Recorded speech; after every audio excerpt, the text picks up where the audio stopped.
They laughed at her apron and mocked her child's old shoes, not knowing she once fought wars, buried brothers in arms, and trained to protect others with her bare hands. When school bullies tried to humiliate a struggling single mom and her son, they expected weakness. What they got was a Marine. It was a quiet Monday morning on Maplewood Street, the kind of suburb where lawns were perfectly trimmed and everyone wore polite smiles that hid judgment. Sarah Thomas held her children's hands tightly, Max, her 7-year-old boy with messy hair and bright eyes, and Lily, just 5, who clung to her with quiet fear. They had just returned from the school run, walking past houses that cost more than Sarah could ever dream of affording. She wore her faded diner uniform beneath a worn cardigan, and the kids wore hand-me-downs, clean but clearly not brand new. That's when it happened. Brent Morris and his brother Todd stood at the edge of their driveway, arms crossed, wearing matching white tees and red headbands, like they were in some delusional power trip. Brent's daughter had once played with Lily at recess. Just once. And that's all it took for the neighborhood poison to spread. "Hey!" Brent shouted, stepping onto the sidewalk. "We told you already, stay away from my kids." Sarah stopped. Max immediately stepped behind her. Lily squeezed her arm. Sarah's heart pounded, but she said nothing. Todd stepped forward, pointing right at her chest. "You should have stayed home, cow." Laughter. Mocking. 2 grown men yelling at a single mother in front of her children. "You bring your dirty problems into this neighborhood, and now your kids are trying to mix with ours?"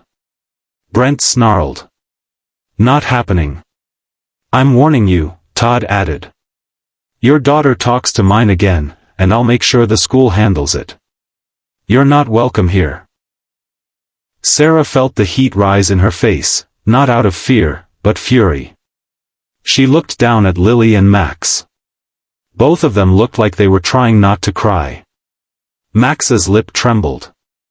Lily hid her face. And that's when something deep inside Sarah broke. Not the way weak things break. The way warriors snap just before they strike. She took a slow step forward, putting her kids behind her. "You've made your point," she said quietly. "Now let me make mine." Brent raised an eyebrow. "Oh, really? What are you gonna do?" "You think you're scaring me because you yell louder than your IQ?" she said, voice calm and terrifying. "You think you're men because you gang up on a woman with 2 kids?" Todd stepped back. "You know what I wore before this apron?" Sarah asked, gripping the edges of her diner uniform. "Camouflage. And boots. And body armor." Brent's smugness faded. "I served 2 tours in Afghanistan.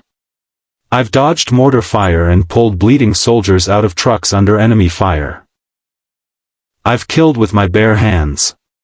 Buried friends. Stood in silence while taps played over flag-draped coffins." She stepped closer. "So if you think for a second that your insults, your little red headbands, or your dog breath yelling is going to intimidate me, you've seriously miscalculated." Brent took a half step back. Todd looked around, like maybe someone was watching. "Now I'm going to say this once. My kids will walk this street. They will go to that school. They will play with whoever they want. And if either of you ever raises your voice in front of them again, I'll make sure your HOA hears what kind of bullies you are. Better yet, maybe the whole internet will." She turned to walk away, gripping her kids' hands tightly. But before she left, she stopped and looked back over her shoulder. "And next time you call me a cow, remember this. I'm a mother. A veteran. A Marine. I survived war. And I sure as hell will survive you." The street was dead silent.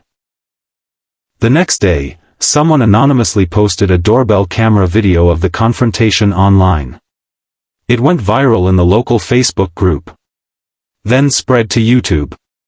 Millions of people watched as a single mom in an apron shut down 2 men twice her size with nothing but her voice, her truth, and her strength. The comments poured in. She's a hero. Respect to this mom. Salute to the Marine. Sarah didn't need their praise. She just wanted her kids to grow up unafraid. That day, Max looked at her differently. Not with the eyes of a scared little boy, but with the eyes of a child who knew his mom could face anything. They had laughed at her apron. They had mocked her child's old shoes. But they had no idea. She was trained to protect, built to endure, and born to fight.